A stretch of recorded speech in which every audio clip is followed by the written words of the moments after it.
শিশুদের জন্য ছবি আঁকাটা দরকারি কিনা এবং সেটা যদি জরুরি হয়ে থাকে তাহলে কবে থেকে এটা শুরু করবেন?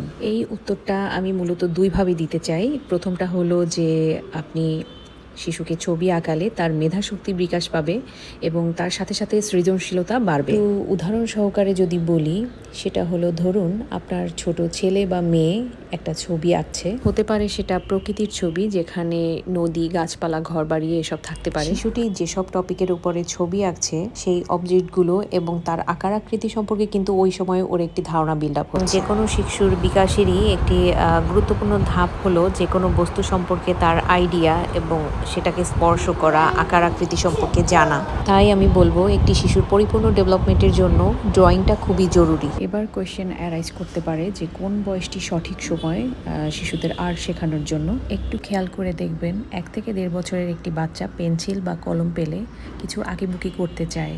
এটাই হলো ওদের ড্রয়িংয়ের মূলত প্রথম স্টেপ। তো প্যারেন্টস হিসেবে যখন আপনি বুঝবেন যে আপনার বাচ্চার মধ্যে আর্ট বা ড্রয়িংয়ের প্রতি একটি আগ্রহ সৃষ্টি হয়েছে, তখন থেকেই ওকে নিয়ে আপনি ছোট ছোট কিছু স্টেপ নিতে পারেন আর্টের বা ড্রয়িংয়ের। এবং 2.5 থেকে 3 বছরের সময়টাতে আপনি আপনার শিশুকে নিয়ে আরেকটু অর্গানাইজডভাবে বসতে পারেন।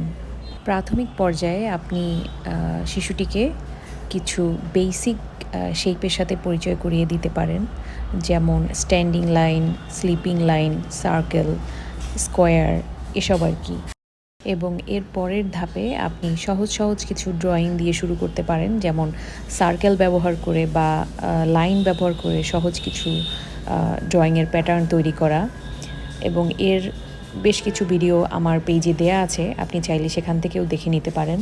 এবং এসব ড্রয়িং বাচ্চাকে প্র্যাকটিস করানোর জন্য আপনাকে আর্টিস্ট হতে হবে না, এতটুকু আমি বলতে পারি। কারণ ডুডল মি চেষ্টা করে সবসময় আপনাদেরকে সহজ সহজ কিছু ড্রয়িংয়ের টিপস দিয়ে সাহায্য করতে, যেটা আপনি বা বিগিনার কেউ শুরু করতে পারবে ইজিলি।